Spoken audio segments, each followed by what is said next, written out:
تو اب جب انشاءاللہ بہت جلد مکہ اور مدینہ کی رونقیں اس انداز سے بحال ہوں گی اور سب کو جانے کا سعادت حاصل ہوگی انشاءاللہ، جب وہاں جائیں میدان عرفات کا اس بارے میں جائیں یا سنیں تو یہ ذہن میں رکھیے گا۔ اچھا اب کیا ہوا؟ حضرت آدم علیہ السلام، حضرت بی بی حوا کے زمین پر اتارے جانے کے بعد جہاں پر ان کا قیام تھا وہ اس دنیا کی پہلی بستی تھی، وہ یار پہلے انسان تھے۔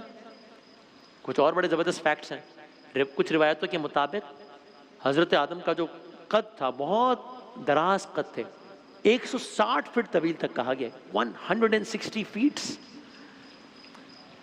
عمریں کتنی تھی؟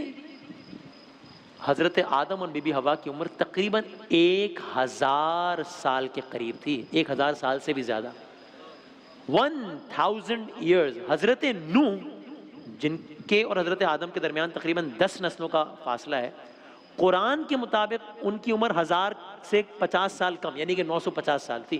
اس زمانے میں یہ عمریں ہوا، 1000 سال پہلے کی بات، ٹھیک۔ اچھا، حضرت آدم کے 3 بیٹے تھے، حابیل، قابیل، شیس علیہ السلام۔ حضرت شیس علیہ السلام یعنی کہ ان تین بیٹوں میں جو حضرت آدم کے جو یہ 3 بیٹے تھے، ان میں حضرت شیس علیہ السلام اللہ کے نبی بنے، حضرت آدم کا۔ اور حضرت شیس علیہ السلام حابیل اور قابیل سے چھوٹے تھے، 3 بھائی، حابیل، قابیل، شیس علیہ السلام۔ یہ لوگ کرتے کیا تھے؟ حابیل اور قابیل کی بات کرتے ہیں۔ بائبل کو اگر ہم کوٹ کریں، بائبل کی روایت کے مطابق قابیل کھیتی باڑی کرتا تھا، فصلیں اگانا، حابیل مویشیوں کی گلہ بانی کرتا تھا، بکریاں چرانا۔ وقت گزرتا گیا، یہ دونوں بڑے ہوتے گئے۔ حابیل اور قابیل جب بڑے ہوئے، ایک بات میں دونوں میں ڈسپیوٹ ہو گیا، تنازع ہو گیا دونوں بھائیوں میں۔ روئے زمین پر یہ کہہ سکتے ہیں پہلا تنازع، حابیل اور قابیل میں تنازع ہو گیا۔ تنازع کیا تھا؟ اس تنازع کے نتیجے میں جو کچھ ہوا وہ بہت ہی بڑی ڈیولپمنٹ تھی۔ تنازع کیا تھا؟ مختلف روایات ہیں۔ ایک روایت یہ ہے کہ اس دور میں جو بچوں کی پیدائش ہوتی تھی وہ جوڑا جوڑا پیدا ہوتے تھے، یعنی لڑکا لڑکی ساتھ، لڑکا لڑکی، اس اعتبار سے جوڑوں کی پیدائش ہوتی تھی۔ تو اب ان کے والدین سے حضرت آدم اور حضرت حوا تھے، زمین پر یہی لوگ تھے نا اس وقت۔ تو نسل انسانی کا سلسلہ کیسے آگے بڑھے؟ اس لیے نکاح کے لیے یہ طریقہ اپنایا گیا تھا کہ ساتھ رہے گا میرے، ایک جوڑے میں جو لڑکی ہوگی وہ دوسرے جوڑے کے لڑکے سے اس کا نکاح ہوگا، یعنی جوڑے جوڑے پیدا ہو، لڑکا لڑکی لڑکا لڑکی، تو یہاں جو لڑکا ہوگا اس کی اس لڑکی سے شادی ہوگی، نکاح ہوگا، اینڈ وائس ورسا۔ تنازع کیا ہوا؟ مسئلہ کیا ہوا؟ کہتے قابیل کی بہن قابیل کے ساتھ جو پیدا ہوئی وہ زیادہ خوبصورت تھی،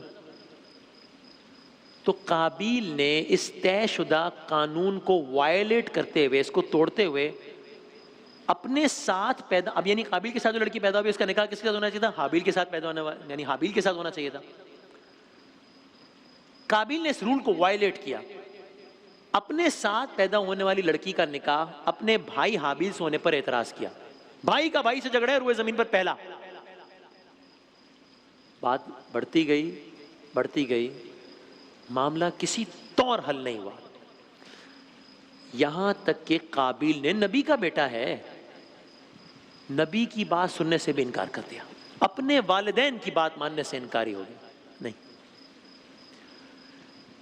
اس پر انسسٹ کرتا رہا، اسی پر بضد رہا کہ اب میں اپنے ساتھ پیدا ہونے والی لڑکی سے ہی نکاح کروں گا۔ کیا کریں؟ تنازع شدت اختیار کر گیا، معاملہ حل ہی نہیں ہو رہا۔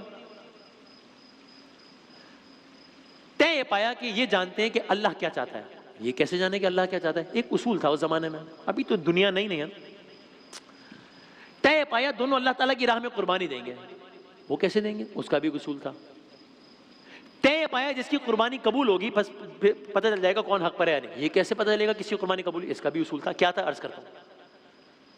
طے پایا کہ اللہ کے حضور ہم دیں گے مل کر قربانی،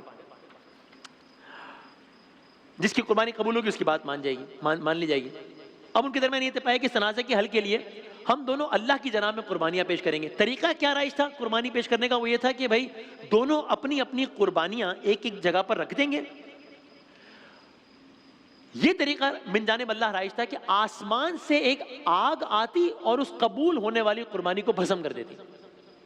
یعنی آسمان سے، اور باقاعدہ اس کا تذکرہ ہے قرآن میں بھی، ظاہر تذکرے کا وقت نہیں، تو یہ باقاعدہ طریقہ کار رائج تھا کہ جس کی قربانی قبول ہوگی اس کی سائن کیا ہوگی، آسمان سے آگ کا ایک شعلہ آئے گا، اس قربانی کو کھا جائے گا، یعنی کہ اس کی قربانی قبول ہو گئی.